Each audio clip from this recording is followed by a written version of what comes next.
హైడ్రా ఇప్పుడు ఒకరి Bharatiya Janata party policy ఒకటే,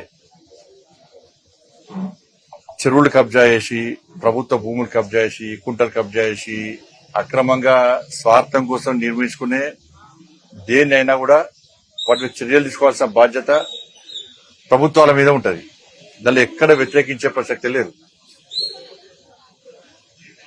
కానీ ఇప్పుడు కాంగ్రెస్ పార్టీ పరిస్థితి ఏంటంటే ఒక్క ఇన్కన్వెన్షన్ కూల్చేసి సినిమా ఏంటంటే సినిమా న్యూస్లు చూపెట్టారు, సినిమా చూపెడతలేదు ఇక, అంతే సినిమా గంతే, వాళ్ళు ఉండదు ఇక. ఇప్పుడు మీ పాలసీ ఏంది, అసలు మీ పాలసీ ఏంది? దాని మీద వ్యతిరేకిస్తలేము. కానీ పెద్ద పెద్దోళ్ళకు కూల్చి ఏదో ఒకటి రెండు కూల్చి చిన్నోళ్ళను కూడా ఇబ్బంది పెడతా అంటే ఇది ఏ విధంగా సమంజసం? ఒకసారి ఆలోచించాల్సిన అవసరం. ఇప్పుడు దీన్ని కూల్చడానికి వ్యతిరేకం కాదు, కానీ అక్కడ పేద ప్రజలు ఆదుకోవాల్సిన బాధ్యత మీ మీద ఉంది. పెద్దోడు ఎక్కడో సంపాదించుకుంటూ అక్రమంగా సంపాదించి తీసుకొచ్చాడ పెట్టి కబ్జా చేశారు. ఇప్పుడు చిన్న చిన్నోళ్ళ పరిస్థితి ఏంటంటే డాక్యుమెంట్స్ చూసారు ఉన్నాయి, మున్సిపల్ గ్రామ పంచాయతీ పర్మిషన్ చూసారు ఉన్నది, ట్యాప్ కనెక్షన్ ఉందా ఉంది, కరెంట్ కనెక్షన్ ఉందా ఉంది, ఇంటి పన్ను వస్తుందా వస్తుంది, బ్యాంకులు లోన్ ఇస్తారా ఇచ్చారు. ఇంతకంటే ఏం చూడాలి? పేపర్ నోటిఫికేషన్ కూడా ఇచ్చారు కొన్ని ప్రాంతాలలో. ఇప్పుడు ఆ చిన్న చిన్న పరిస్థితి ఏంది? వాళ్ళ విషయం ఆలోచించాలి. మీరు పెద్దోళ్ళని కొట్టి చిన్నోళ్ళకి పెట్టుర్రి, కానీ పెద్దోని చిన్నోని పెద్దోళ్ళను పేదోళ్ళను ఒకే రకంగా చూస్తే ప్రజలు ఆలోచించారు. కట్టుకోవడం తప్పే, 100% తప్పే. కానీ తెలిసి కట్టుకున్నారా తెలియక కట్టుకున్నారా? ఏమైంది జన్వాడ? ఏమైంది జన్వాడ ఫామ్ హౌస్ సంగతి ఏందో ముఖ్యమంత్రి గారు చెప్పాలి. నిన్నే జైలుకి పంపే, నువ్వు ఆర్టీఏ కింద మొత్తం తీసుకుంటేవి, అక్రమ కట్టడం వంటివి, ఎఫ్టీఏలో ఉన్నదంటివి, అన్ని అంటివి. మరి ఏమే ఇప్పటికి? ఇప్పుడు ఆధారం దానికి ఎవరు ఆరోపణ చేసింది ఇవ్వలేదు. సాక్షాత్తు రాష్ట్ర ముఖ్యమంత్రి గారు జన్వాడ ఫామ్ హౌస్ మీద ఆరోపణ చేసిండు, దాని మీద జైలుకి పోయింది పాపం. మరి జైలుకు పంపిన వ్యక్తి మీద కూడా గింత పౌరుషం రేవంత్ అని ఏమైందే?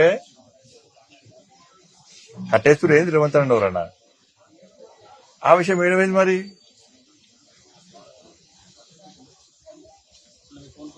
ఇవాళ ఒక్క ఏరియాకి సంబంధించి కాదు, ఇవాళ అదేం చెరువే అసదుద్దీన్ ఓవైసీ సల్కం చెరువు, దాని మీద ఎందుకు చర్య తీసుకోరు? దానికి ఏం చేస్తారంటే ఒక ఆఫీసర్ అంటాడు నెక్స్ట్ అకాడమిక్ ఇయర్ లో యాక్షన్ తీసుకుంటారా. అబ్బా ఏం ఆప్షన్ చాలా బాగా ఇచ్చినావు, మొత్తం వాళ్ళ ఎగ్జామ్షన్ చాలా బాగా ఇచ్చినావు.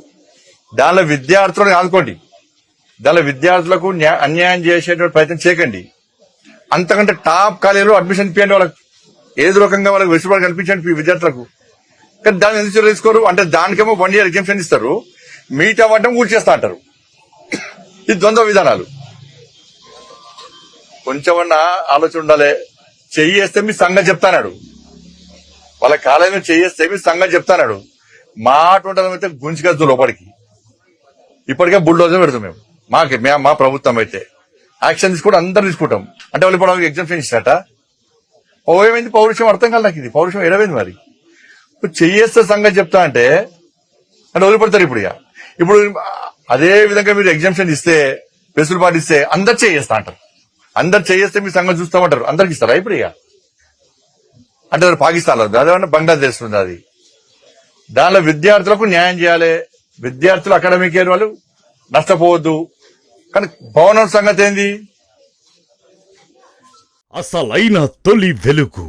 ఫాలో వాట్సాప్ @తొలి వెలుగు official.